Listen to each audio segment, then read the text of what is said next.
আলহামদুলিল্লাহি রাব্বিল আলামিন আসসালাতু ওয়াসসালামু আলা রাসূলিল কারীম ওয়া আলা আলিহি ওয়া আসহাবিহি আজমাইন। আউযু বিল্লাহি মিনাশ শাইতানির রাজিম। বিসমিল্লাহির রহমানির রহিম।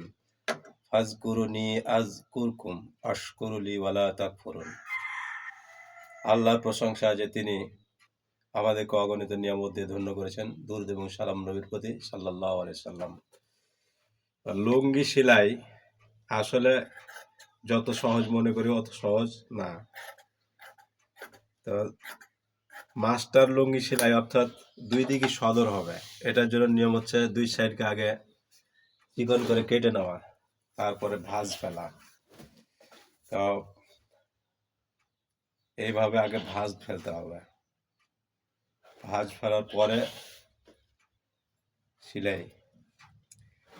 তো বলছিলাম যে কাজকে ভালোবাসতে হবে। ছোটকালে শুনছিলাম, কাজের মাঝে রাখা আছে সুখের চাবি কাঠি, কাজে বিমুখ হলেই জাদু সোনার জীবন মাটি। অর্থাৎ কাজের মধ্যে সুখ আছে। আমার আব্বা বলতেন, মারা গেছেন অনেক আগেই, আল্লাহ পাক তাকে জান্নাতবাসী করুন, রব্বির হামহুমা কামা রাব্বানি সাগীরা। উনি বলতেন, পরিশ্রমে ধন আনে, পুণ্যে আনে সুখ, আলস্যে দারিদ্র আনে, পাপে আনে দুঃখ। তো পাপ করলে দুঃখ আসতে পারে, ইহকালে না হলে পরকালে আসবে, বাঁচতে পারে। তাওবা করলে আল্লাহ ক্ষমা করতে পারেন। তো মাস্টার লুঙ্গি সেলাইয়ের বিষয়টা আর একটু বলে, যে এইভাবে আগে একটু ভাঁজ ফেলতে হবে, এক মাপে ভাঁজ ফেলে নিলে সেলাই করার সুবিধা হয়। তো কাজের মধ্যেই আল্লাহ পাককে স্মরণ করতে হবে। আল্লাহ পাক বলছেন, ফাজকুরুনি আযকুরকুম, তোমরা আমাকে স্মরণ করো, আমি তোমাদের স্মরণ করব। ওয়াশকুরুলি ওয়ালা তাকফুরুন, তোমরা আমার শুকর করো, আমার কুফরি করো না। তো দেখেন, আল্লাহকে স্মরণ করতে হয় সর্বক্ষেত্রে, সর্বসময়। যে কোনো কাজের শুরুতে বিসমিল্লাহ। অবশ্য হারাম কাজে না, হারাম কাজ তো করাই যাবে না, হালাল কাজই করার চেষ্টা করতে হবে। কেননা এই দুনিয়া হচ্ছে একান্ত সংক্ষিপ্ত। এই দুনিয়ার পরে আরেকটি জগৎ আছে, সেটার নাম হচ্ছে আখেরাত। সেই আখেরাতের জগতে আমাদেরকে পৌঁছতে হবে। তো আল্লাহ পাক কোরআন মাজিদে বলছেন এইভাবে, যে রিজালুন লা তুলহিহিম তিজারাতুন ওয়ালা বাইউন আন যিকরিল্লাহি ওয়া আনিস সালাত। তারা এমন ব্যক্তি যাদেরকে ব্যবসা বাণিজ্য বা বেচা কিনা, ব্যবসার বেচা কিনা তো প্রায় একই কথা, কিন্তু এখানে তাই বলা হচ্ছে তিজারাতুন মানে ব্যবসা বাণিজ্য, আর বাই মানে বেচা কিনা। তারা এমন ব্যক্তি যাদেরকে ব্যবসা বাণিজ্য বা ক্রয় বিক্রয় আল্লাহর জিকির থেকে গাফেল করে না। লা তুলহিহিম তিজারাতুন ওয়ালা বাইউন আন যিকরিল্লাহ, অর্থাৎ আল্লাহর জিকির থেকে, আল্লাহর জিকির থেকে তাদেরকে গাফেল করে না। ও আনিস সালাত, এবং সালাত থেকে, অর্থাৎ অনেক সময় আমরা কাজ করতে করতে সালাতের কথা বলে যাই। তো সালাতের কথা স্মরণ রাখতে হবে। সকল কাজ, আজান হয়ে গেলে সকল কাজ বাদ দিয়ে সালাতে যাওয়ার চেষ্টা নিতে হবে। তো লুঙ্গি সেলাইয়ের পদ্ধতি দেখুন, এবং আমাকে সোজা করে নিতে হবে, কারণ অনেক সময় প্যাঁচ হয়ে যায়। আমি অনেক দিন আগে একটা লুঙ্গি সেলাই করতে যাই, উলট পালট হয়ে গেছে, উপর দিক নিচে হয়ে গেছে, নিচের দিক উপর দিক হয়ে যায়। এই জন্য আগে দেখে নিলাম। এবার হবে সেলাই। বিসমিল্লাহির রহমানির রহিম। বিসমিল্লাহ। আল্লাহুম্মা সাল্লি আলা মুহাম্মাদ ওয়া আলা আলি মুহাম্মাদ কামা সাল্লাইতা আলা ইব্রাহিম ওয়া আলা আলি ইব্রাহিম ইন্নাকা হামিদুম মাজিদ। আল্লাহুম্মা বারিক আলা মুহাম্মাদ ওয়া আলা আলি মুহাম্মাদ কামা বারাকতা আলা ইব্রাহিম ওয়া আলা আলি ইব্রাহিম ইন্নাকা হামিদুম মাজিদ। চেক মেলানোর জন্য প্রয়োজনে উপর বা নিচ টানতে হতে পারে। যদি দেখা যায় যে মিলে না, কোনো সময় উপর টানতে হতে পারে, কোনো সময় নিচ টানতে হতে পারে। বিসমিল্লাহ। কাজের মাঝে রাখা আছে সুখের চাবি কাঠি, কাজে বিমুখ হলেই জাদু, সোনার জীবন মাটি। আমাদের যে জীবন, বেকার জীবন হচ্ছে ওয়াল, বেকার জীবন হচ্ছে কাফনে জড়িত একটা জীবন্ত লাশ। আমরা অনেকে ইমামতি করি। আমি একজন ইমাম, কান্তনগর পূর্বপাড়া জামে মসজিদ, ডাকঘর আহমদপুর, উপজেলা গুরুদাসপুর, জেলা নাটোর। আর আমার দেশের বাড়ি হচ্ছে রামচন্দ্রপুর, পুরানটোলা, ডাকঘর রামচন্দ্রপুর হাট, চাপাই নবাবগঞ্জ। এই মসজিদের হুজরাখানায়, অর্থাৎ কান্তনগর পূর্বপাড়া মসজিদের হুজরাখানায় বসে এই মাঝে মাঝে কিছু সেলাইয়ের কাজ করে। এতেই 2-4 পয়সা যাই হোক, আল্লাহ পাক যা দেন তাতে কিছু আমার উপকার হয়। তো বলছিলাম, আল্লাহ তাআলাকে স্মরণ করতে হবে এবং কাজকে ভালোবাসে। ইসলামে কথা বলে না যে তুমি বনে জঙ্গলে গিয়ে খালি আল্লাহ আল্লাহ জিকির করো, বরং কাজের মাধ্যমেই আল্লাহকে স্মরণ করা হবে। কাজও করতে হবে ইহকাল এবং পরকাল উভয় জাহানের জন্য। আল্লাহর নবীগণ অলস বসে থাকেননি, তারা কাজ করেছেন। যেমন হযরত দাউদ আলাইহিস সালাম, তিনি এই লোহার অস্ত্র তৈরি করতেন, অথচ তিনি এই গোটা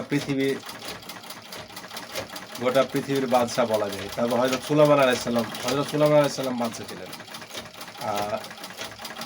এরপরে হযরত মূসা আলাইহিস সালাম ছাগল চড়িয়েছেন।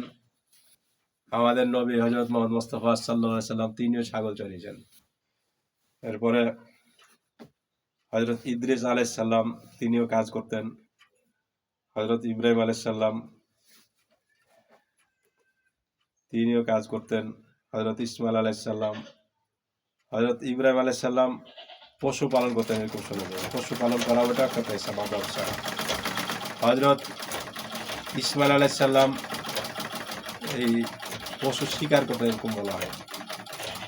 যা হোক, নবী রাসূলগণ, সাহাবায়ে কেরাম, তারা কাজ করতেন। সুবহানাল্লাহি ওয়া বিহামদিহি, সুবহানাল্লাহিল আযীম, সুবহানাল্লাহি ওয়া বিহামদিহি, সুবহানাল্লাহিল আযীম, সুবহানাল্লাহি ওয়া বিহামদিহি, সুবহানাল্লাহিল আযীম। সাহাবায়ে কেরাম তারাও ব্যবসা বাণিজ্য করতেন, তারাও অলস ছিলেন না। এবং এই বাংলাদেশে ইসলাম কিন্তু সাহাবায়ে কেরামের মাধ্যমে এসেছেন। তারা বাণিজ্য কাফেলা নিয়ে এদেশে এসে শুধু দুনিয়ার বাণিজ্যই করেননি, আখিরাতের বাণিজ্য করেছেন এবং আমাদেরকেও বাণিজ্য শিখিয়েছেন। যদি তারা ইসলামের দাওয়াত না দিতেন, তাহলে তো আমরা চিনতাম না আল্লাহ কি, রাসূল কি, এটা বুঝতাম না। তো আল্লাহ পাক তার অনুগ্রহ যে তিনি আমাদেরকে রাসূল পাঠিয়েছেন, রাসূলের মাধ্যমে কিতাব শিখিয়ে দিয়েছেন। সেই কিতাব তো আমরা অবহেলা করি, পড়ি না, বুঝি না, বলে যে সময় নাই বলে, অথচ টিভির ঘরে ঘন্টার পর ঘন্টা বসে থাকে। ওয়ালাইকুম সালাম ওয়া রাহমাতুল্লাহি ওয়া বারাকাতুহু। রাস্তার পাশের এক ভাই সালাম দিলেন, তাই তার জবাব দিলাম। সুবহানাল্লাহি ওয়া বিহামদিহি, সুবহানাল্লাহিল আযীম।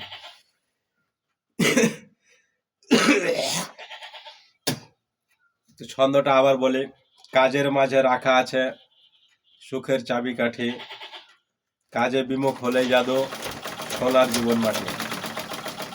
এই জীবনকে মাটি না করে বরং ইহকাল এবং পরকাল উভয় জাহানের জন্য কাজ করতে হবে। আমার লুঙ্গির এক সাইড সেলাই হলো, এখন আর এক সাইড সেলাই করবো ইনশাল্লাহ। এবং 2 মাথাতে একটু ভালোভাবে সেলাই দেওয়া, যাতে সেলাইটা না ছুটে।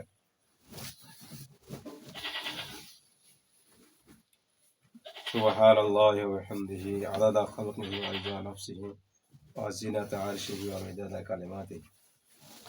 সুবহানাল্লাহি ওয়া বিহামদিহি, আদাদা খালকিহি ওয়া রিদা নাফসিহি ওয়া জিনাতা আরশিহি ওয়া মিদাদা কালিমাতিহি। সুবহানাল্লাহি ওয়া বিহামদিহি, আদাদা খালকিহি ওয়া রিদা নাফসিহি ওয়া জিনাতা আরশিহি ওয়া মিদাদা কালিমাতিহি।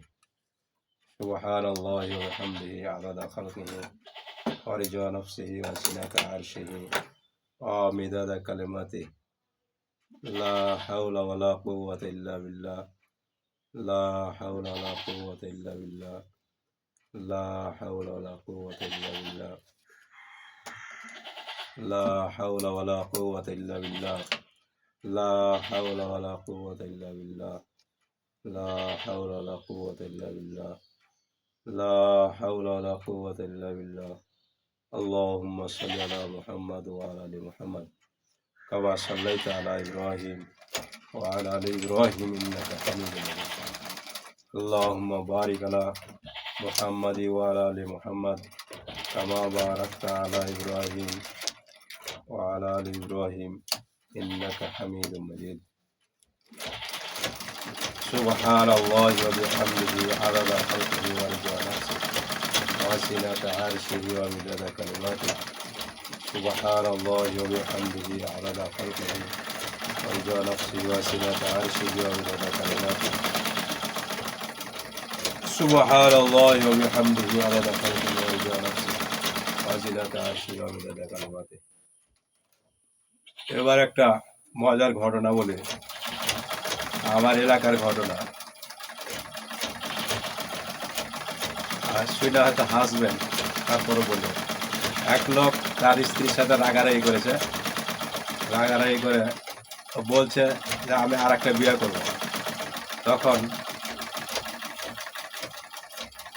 আর স্ত্রী বলছে যে পূজা চোদা যা তোর মুখে হাঁকবে অর্থাৎ তুই আর একটা বিয়ে করতে যা তোকে কেউ পছন্দ করবে এটা বুঝেছে পূজা চোদা এই জন্যই বলছে যে লোকটা আমি দেখাই যে এইভাবে পিছের দিকে বাঁককে হাঁটে এইভাবে অনেকে সোজা মানে সামনের দিকে বাঁককে হাঁটে আর এই যে দেখেন এই যে সামনের দিকে বাঁককে হাঁটে অনেকে এইভাবে আর অনেক আবার এই যে পিছা মানে পিছের দিকে এভাবে বাঁককে হাঁটে এরকম করে হাঁটে আল্লাহ মাফ করুন একটু হাস্যরাস করছে অবশ্য নাম বলছি না কারো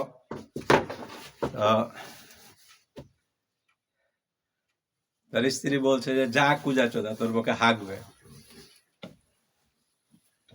ওই লোকটি ওই বাইরে থেকে ঠিকই একটা বিয়ে করেছে কিন্তু তাকে না জানিয়ে করেছে তার স্ত্রী যখন জানতে পেরেছে তখন বলছে যে কি গো তুমি নাকি বিয়ে করেছে শুনলাম বলছে হ্যাঁ তো যাও নিয়ে এসো ওকে